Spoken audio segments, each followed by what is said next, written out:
Put your palm against the trunk of a tree and keep it there for 60 seconds. Do not squeeze it. Do not perform anything spiritual. Just hold still enough for your hand to stop acting like a tool and start acting like an instrument. Feel the bark pressing back into the pads of your fingers. Feel how it is not smooth, not random, not dead. There are ridges, cracks, warmer spots, cooler spots, hard seams where the outer tissue has thickened after weather, insects, injury, and time. Now look at the tree as if it were not decoration. Look at it as a body standing in one place, unable to run, unable to hide, forced to read the ground beneath it every second of its life. Your hand is touching wood, but the wood is only the last visible sentence of a much longer message. Below you, roots are taking water, minerals, nitrogen, phosphorus, potassium, dissolved carbon, salts, microbial signals, and traces of every living thing that became soil before this moment. For 60 seconds, do not think of the tree as a symbol. Think of it as a physical record. A tree is not just growing upward, it is translating the underground into height. That is where the strange question begins. Because if a tree is planted over a grave, it may not grow like the others. Not because it knows death is there. Not because the soil carries memory in the human way. Not because the branches are mourning. The tree does not need poetry to change. It needs chemistry, it needs water, it needs ions, it needs microbial activity. It needs a difference in the ground large enough for roots to encounter and incorporate. And that is the first uncomfortable paradox. You can bury a body, remove it from sight, cover it with soil, grass, stone, and silence, but the system does not become empty. It becomes active. The hidden body begins to move without walking. Its proteins, fats, minerals, fluids, and microorganisms do not vanish. They cross a boundary. They enter the soil. They change pH, which is acidity felt by roots as chemical pressure. They alter nitrogen, which is one of the elements plants use to build green tissue. They alter phosphorus, which plants use for energy transfer inside cells. They alter carbon, which becomes part of microbial metabolism, that underground burning without flame. To the human eye, a grave is a place where motion has ended. To the soil, it is a pulse. That is the physics Hawking never ignored. The universe does not respect the emotional boundary between visible and invisible. A black hole, the most silent-looking object imaginable, still forced physics to ask what happens at a boundary. A grave does the same at a biological scale. Something crosses, something changes form. Something that appears finished continues as exchange. So why would one tree stand darker, taller, weaker, greener, sparser, or strangely different from another tree only a few meters away? What exactly is the tree receiving that the eye cannot see? Before the mechanism, there is one simple request. If this kind of physical explanation makes you see ordinary things differently, subscribe and leave a like so this series can keep turning small gestures into real science. To understand why a tree over a grave can grow differently, you first have to stop imagining soil as dirt. Dirt is what you call soil when you are trying to clean it off your hands. Soil is something else. Soil is a living interface, a layered reactor, a slow digestive organ spread across the planet.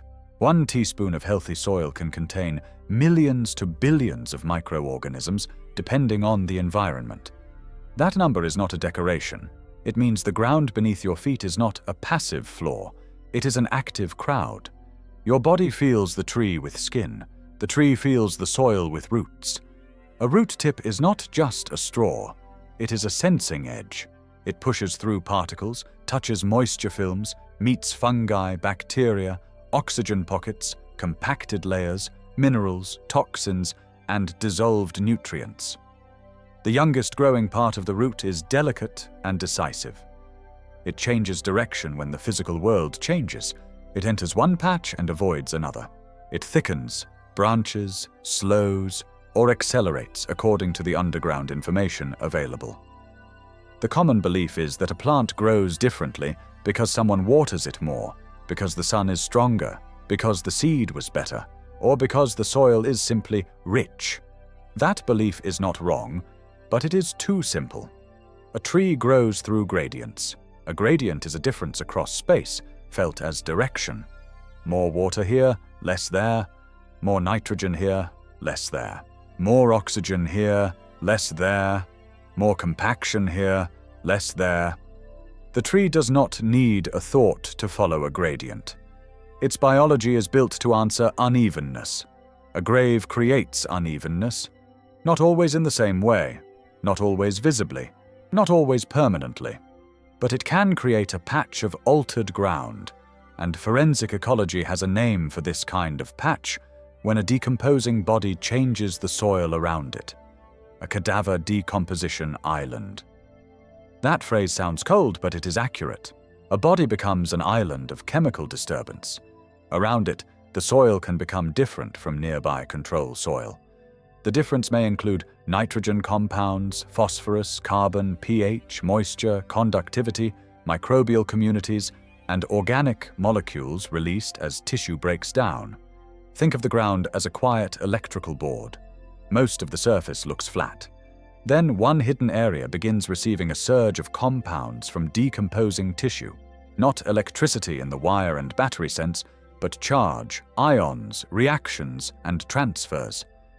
Roots enter that zone the way a sensor enters a different field. One fact most people never consider is that a grave is not just a body in soil. It is also disturbed soil. The digging itself changes the structure. Layers that were deeper may be brought near the surface. Organic topsoil may be mixed downward. Compacted subsoil may be loosened. Moisture may drain differently. Oxygen may enter differently. Seeds already present in the soil may be repositioned. Microbes that lived in one depth may suddenly face another environment. Even before decomposition chemistry begins, the grave has already changed the physics of the root zone. A tree planted there is not planted in a neutral point. It is planted in a history of disturbance. A young tree does not know what a grave is, but its roots can detect the aftermath of digging, looseness, compaction, moisture retention, nutrient pulses, salt stress, microbial shifts, and chemical gradients. In some cases, the disturbance may help early growth. In other cases, it may damage it. A nutrient pulse can nourish, but too much of the wrong compound at the wrong time can burn roots, change osmotic pressure, and make water harder to take in. Osmotic pressure is the pull of dissolved substances on water, felt by roots as thirst even when the soil looks damp. That is why the answer is not simple. Trees over graves do not always grow better. They grow differently because the underground conditions have been rewritten. The body is not fertilizer in the clean garden store sense. It is a complex, uneven release. During decomposition, proteins break into amino acids and nitrogen compounds. Fats break into fatty acids, which can alter soil chemistry. Cells rupture. Fluids move with gravity and moisture. Microbes expand, compete, consume, and transform. Some compounds become available to plants. Others may temporarily make the environment harsh. The tree is not fed by death like a myth. It is shaped by a shifting chemical event. And the scale matters. A leaf falling under a tree is a small return. A whole body is a concentrated return. Nature is used to death, but concentration changes the mathematics. A forest receives dead insects, leaves, animals, fungi, and roots constantly. But when a large body decomposes in one place, it creates a sharper signal, an island rather than a mist. That island is what the roots read. The mechanism begins in the first invisible crossing. A body after death is no longer maintaining separation. During life, your cells spent energy preserving gradients. Sodium outside, potassium inside, calcium kept low in the cytoplasm, proteins folded, membranes repaired, temperature regulated, blood moving, oxygen delivered, waste removed. Life is not matter alone. Life is organized difference maintained at cost. When that cost stops, the boundaries begin to fail. Cells lose their internal discipline. Enzymes, which are molecular tools that speed reactions, begin breaking structures down from the inside. Bacteria that were once contained in the gut and tissues become part of a wider process. Fluids accumulate and move. Gases form. Tissue chemistry changes. Eventually, decomposition byproducts enter the surrounding soil. That zone, the cadaver decomposition island described in forensic taphonomy, is not metaphorical. It is a measurable alteration of the environment beneath and around decomposing remains. David O. Carter and Mark Tibbett wrote about cadaver decomposition in terrestrial ecosystems and described how these islands can be associated with increased microbial biomass, microbial activity, and nutrient movement. Later forensic soil studies expanded the idea with human cadavers, measuring how carbon, nitrogen, phosphorus, conductivity, and microbial patterns can differ from surrounding soils. That matters because a tree is not only drinking water, it is living inside a field of chemical availability. The first layer is immediate at the soil scale. Fluids and soluble compounds move, not in a dramatic wave that you could watch with your eye, in infiltration, in diffusion, in capillary movement, which is water creeping through tiny spaces, in gravity-driven flow, in moisture films around soil particles. Compounds released from tissue do not spread evenly like ink in a glass. Soil is not a glass, it is a maze. Sand, clay, silt, roots, fungi, stones, pores, oxygen pockets, and water channels decide where molecules go. This is where the physics becomes intimate. The body's matter crosses from organized tissue into a porous medium. The soil filters it, holds it, transforms it, slows it, concentrates it. Clay particles can bind ions. Organic matter can hold nutrients. Microbes can consume compounds before roots ever see them. Rain can dilute and move them. Dryness can trap them. Temperature can speed or slow the reactions. The tree above receives not the body, but the processed aftermath of the body. The second layer is microbial. Microbes are the underground workforce. Bacteria and fungi do not simply appear during decomposition. They respond to available energy. Energy here means usable chemical bonds, the stored potential in organic compounds. When decomposition releases labile material, which means material easier for microbes to consume, microbial communities shift. Some organisms expand because the conditions now favor them. Others decline. The soil becomes a temporary economy built around a new resource. That microbial shift matters for trees because roots do not eat minerals directly in isolation. Roots live in a rhizosphere, which is the thin zone of soil influenced by root secretions and microbial life, felt by the plant as its chemical neighborhood. Microbes can make nutrients more available. They can immobilize nutrients inside their own bodies. They can change nitrogen from one form to another.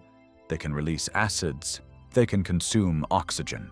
They can create compounds that either help or stress roots. A grave changes the neighborhood. The third layer is plant physiology. Nitrogen is central because plants use it to build amino acids, proteins, chlorophyll, and enzymes. Chlorophyll is the green molecule that lets leaves capture light, felt by you as greenness, but functioning as a light harvesting system. More available nitrogen can mean darker leaves, faster shoot growth, and higher photosynthetic capacity if water, roots, and other nutrients can support it. Phosphorus matters because plants use it in ATP, adenosine triphosphate, the cellular energy currency, the tiny spendable unit of biological work. Potassium helps regulate stomata, the small pores on leaves that control gas exchange and water loss. But more is not always better. A strong decomposition pulse can include ammonia and salts. Ammonia can become toxic in high concentrations. Salts can increase conductivity and osmotic pressure. Fatty acids can alter the chemical environment. Low oxygen in wet, decomposing soil can suffocate roots because roots also need oxygen to run cellular respiration. Cellular respiration is the controlled release of energy from sugars, felt by the plant as the ability to maintain living tissue. If roots cannot breathe, the tree can struggle even in nutrient-rich ground. This is the hidden reason two grave trees can tell opposite stories. One grows more vigorously because the nutrient pulse becomes available at the right time, in the right concentration, with enough water and oxygen. Another grows poorly because the same kind of disturbance arrives as stress. Too much salt, too much ammonia, too little oxygen, altered pH, or physical instability. The grave does not give one command. It changes the equation. Aitkenhead-Peterson and colleagues described human cadaver decomposition islands as concentrated islands of fertility, beneath and around decomposing corpses. But the word fertility must be understood carefully. Fertility is not a guarantee of gentle growth. Fertility is potential shaped by dose, timing, soil texture, moisture, and biology. In physics, the same energy can warm a home or burn a wire depending on how it is rooted.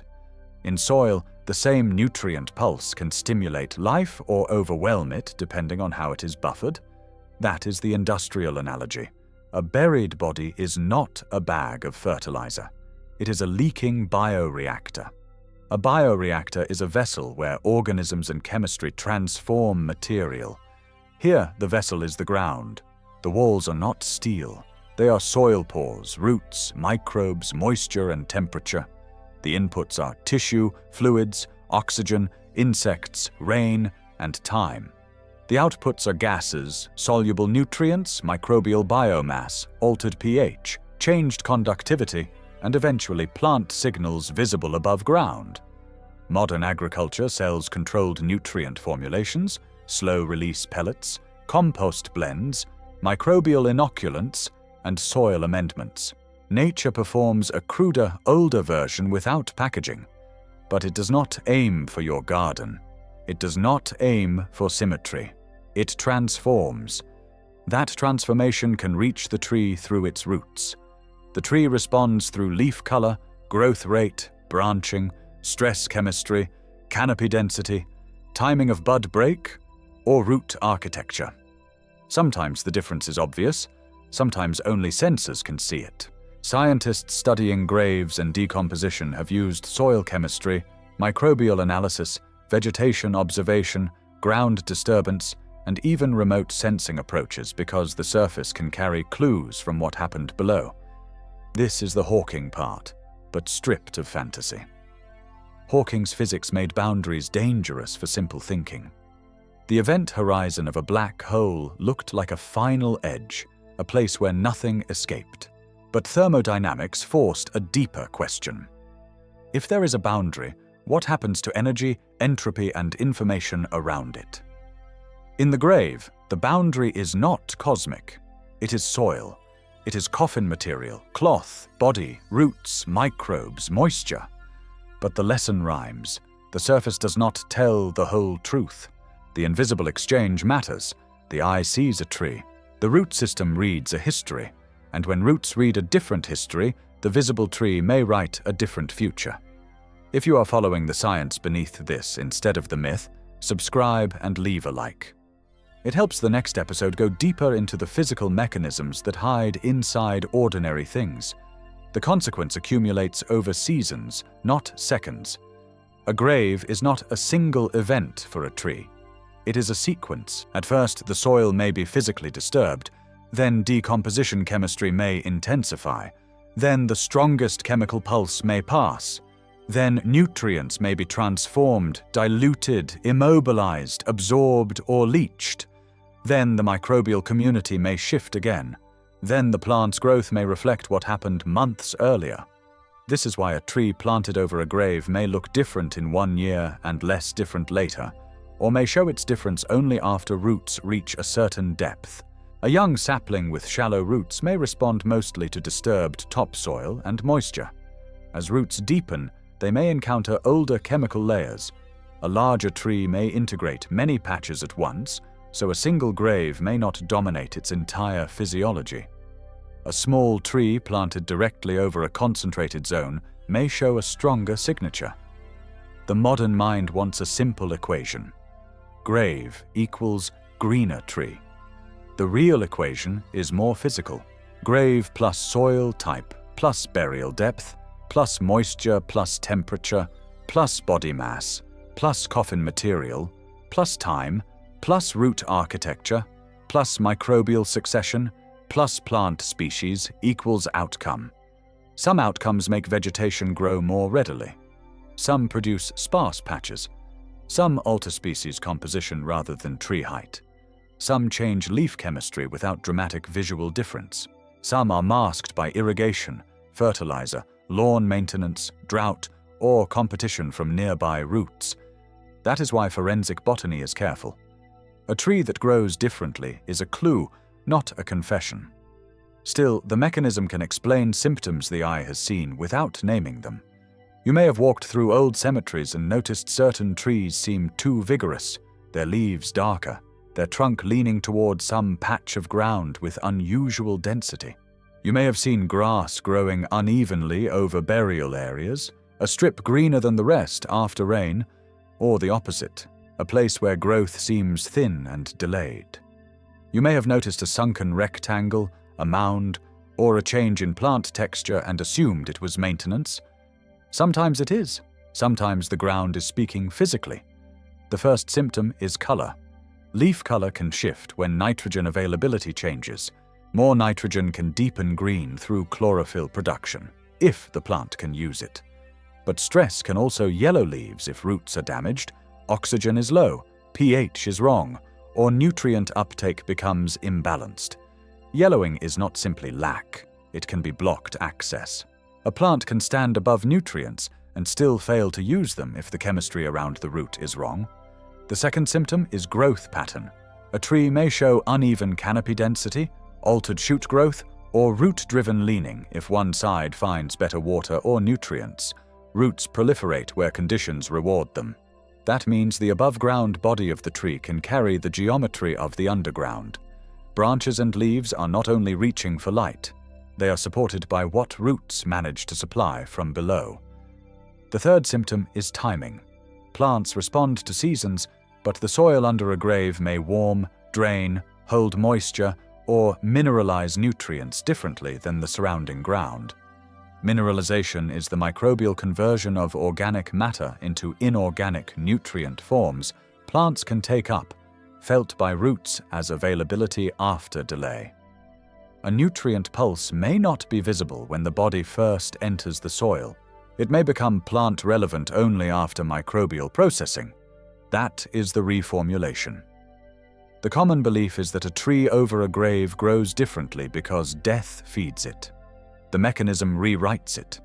The tree changes because a buried body turns one patch of soil into a timed chemical disturbance, and roots grow by reading disturbances. This matters because the modern world often treats death as disappearance. We hide it, sanitize it, seal it, outsource it, and flatten it into language. But the physical world does not flatten. A body is not removed from nature by being placed underground. It is introduced into a different phase of nature. The molecules that once held posture, temperature, hunger, speech, fear, repair, and memory become part of a wider circulation. That does not mean the person becomes the tree in a simple, sentimental way. The science is more exact and more humbling. Some atoms may enter microbes, some may enter roots, some may move into groundwater, some may leave as gas, some may bind to soil, some may be taken by insects, some may remain in bone mineral for long periods, some may become part of plant tissue if timing and access allow. The tree is not a reincarnation, it is a witness made of metabolism, and because it is a witness, it may grow differently. The system expands beyond the grave because decomposition is not only about death, it is about how ecosystems maintain continuity without preserving form. Every forest is built on this principle. Leaves fall, roots die, fungi break wood, insects enter carcasses, bacteria digest tissue, rain carries dissolved compounds downward, earthworms and arthropods mix organic matter, roots absorb what has been transformed, Nothing living stays in its first shape. A tree is not separate from death. A tree is one of the ways death becomes structure again. This is why a grave tree can feel disturbing. It exposes what modern life tries to hide. Living systems are not cleanly separated from ending systems. The same nitrogen that once helped build muscle can later help build leaf protein. The same phosphorus that helped hold energy in cells can later participate in root growth. The same carbon that once moved through breath can later become microbial food, soil organic matter, or plant tissue. Hawking understood a version of this at a cosmic scale. His work on black holes challenged the idea of perfect disappearance. A boundary that looked final still had thermodynamic meaning. Temperature, entropy, and radiation belonged in the conversation. At the edge of the most extreme object in the universe, physics still asked how information, energy, and disorder behave. That is why the grave is not only biology, it is a small earthly version of boundary physics. You end one pattern, and the universe continues the accounting. Trees participate in that accounting through photosynthesis, which is light-made chemical, a process you see as growth, but the plant performs as molecular construction. They pull carbon dioxide from air. They pull water from soil. They use sunlight to build sugars. Then they use minerals to build the machinery that lets those sugars become wood, leaves, enzymes, defenses, roots, and storage. If the soil beneath them changes, the entire accounting changes. This is not a wellness lesson. It is not a graveyard superstition. It is the baseline of terrestrial life. Roots evolved in a world where death was never far away. Soil organisms evolved to use fallen bodies, plant litter, feces, carcasses, and dead microbes. Plants evolved in conversation with that transformed matter. The modern cemetery did not invent the mechanism, it only arranged it under names. A tree planted above a grave may encounter decomposition products, but it also encounters human design. Coffins, embalming, burial depth, grave liners, soil compaction, cemetery management, irrigation, mowing, fertilizers, and tree species all change the outcome. That is why the visible signal can be complicated. A natural burial in permeable soil is not the same as a sealed, modern burial. A shallow animal carcass is not the same as a deep, human grave. A tree planted years later is not the same as a tree already present at the time of burial. But the principle remains. Roots respond to gradients, and graves can create gradients. The unexpected system is not the tree. It is time. Time is what turns a body from a private organism into an ecological event. In the first days, the body is still close to its former organization. In active decay, fluids and microbial metabolism become more intense. In later stages, the visible body may be gone, but chemical and structural changes can persist. Soil does not reset instantly because soil is memory without consciousness.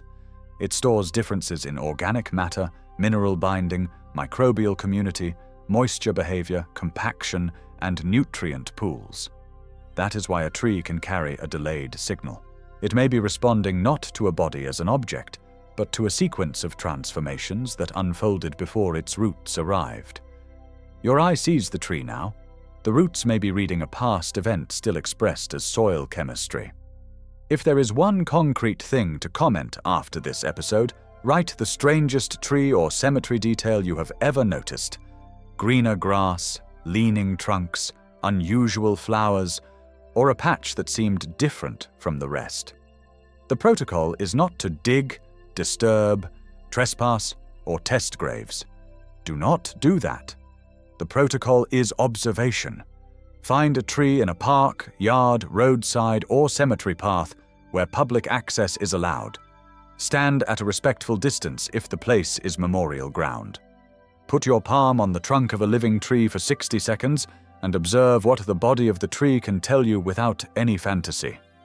Look first at the base. Is the soil raised, sunken, compacted, cracked, damp, dry, mulched, bare, mossy, or covered with different plants. The base is where the above-ground structure meets the underground record. Then look at the leaves. Are they evenly colored? Are they darker on one side? Is there yellowing, sparse growth, unusually dense growth, or early leaf drop? Do not jump to conclusions. A tree is influenced by light, water, insects, pruning, disease, species genetics, and human care. The point is not to diagnose. The point is to see the tree as an output of hidden inputs. Then look at neighboring trees of the same species if possible. Comparison is the beginning of science because one observation alone has no scale. A greener tree means little until you see what the same kind of tree looks like in the same light, same season, same soil, and same maintenance. If one tree differs sharply, ask what could produce a gradient. Drainage, old construction, buried organic matter, a former stump, fertilizer runoff, animal activity, soil compaction, or burial history. Then touch the bark again and remember the mechanism. The bark is not what made the tree different. The leaves are not the origin. The visible body is the report. Roots are the investigators.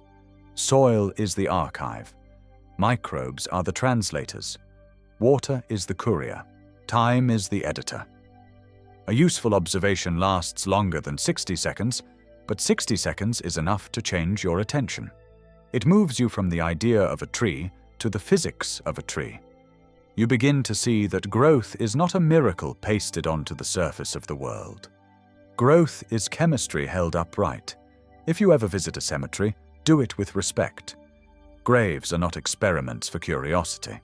They are places of grief, memory, law, and family. The science does not reduce that. It deepens it by showing that the physical world continues quietly beneath the stone.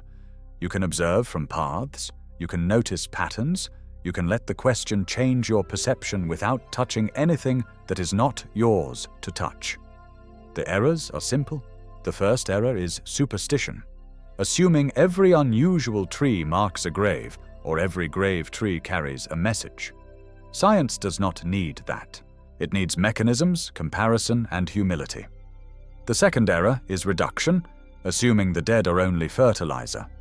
That is chemically shallow and humanly crude. Decomposition is not a product. It is a distributed process involving microbes, soil, insects, minerals, water, oxygen, and time. The third error is certainty from appearance. A tree can grow differently because of irrigation pipes, buried debris, root disease, fungal networks, old construction, animal burrows, soil pH, shade, pruning, or genetic variation. A grave is one possible cause among many. The mechanism explains possibility, not automatic proof. The fourth error is ignoring time. A grave does not exert one stable effect forever. Early chemistry may inhibit. Later chemistry may enrich. Disturbance may fade. Roots may arrive late. The signal can move from strong to faint, from harmful to helpful, from visible to invisible. The dose is not a prescription. It is a lens. 60 seconds of contact, 3 comparisons, 1 question. What hidden gradient could this living form be reading? When you ask that, the tree stops being scenery. It becomes evidence that the world is never only what rises above the surface. A tree over a grave can grow differently because the ground beneath it has passed through a different history of matter.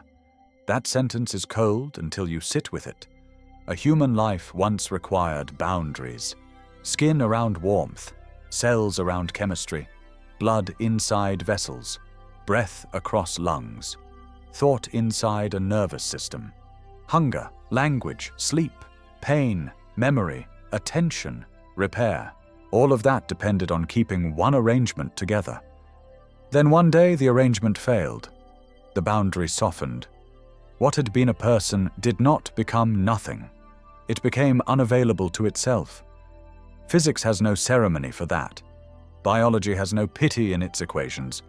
But neither does it erase. It transforms. It lets the world continue the work under another grammar. The tree does not know a name. It does not know a birthday. It does not know who stood crying near the stone or who stopped visiting. But the tree knows the soil in the only way a tree can know anything: through uptake, resistance, moisture, chemistry, and growth. It answers the underground without opinion. It builds with what is there. Maybe that is why the idea feels both unsettling and strangely honest. We spend our lives trying to rise above the ground. We build floors, shoes, roads, beds, offices, screens, towers, and sealed rooms. We speak as if the surface is the world and the underground is where things are finished. But every tree contradicts that. Every root insists that below is not the end of activity. Below is where invisible exchanges become visible years later. Hawking spent his life thinking about places where common intuition fails. A black hole looked final until physics made it speak in temperature, entropy, radiation, and paradox. Death looks final to the eye because the person no longer answers. But the physical world is not built only around answers. It is built around conservation, transformation, and relation. A grave is not a door the tree understands. It is a change in the ground the tree can use, resist, survive, or express. The branch does not explain the body. The leaf does not redeem the loss. The trunk does not turn grief into science cleanly. It only shows that life is never isolated from what came before it. Growth is not innocence. Growth is inheritance with sunlight passing through it. When you touch a tree for 60 seconds, you are touching the visible edge of an underground negotiation older than language. You are touching matter that learned to stand. You are touching a body that cannot flee from history, so it incorporates history slowly, ring by ring, root by root, leaf by leaf. And perhaps the most unsettling truth is not that trees over graves can grow differently. It is that all trees do. Every tree is planted over what ended before it. Every living thing is.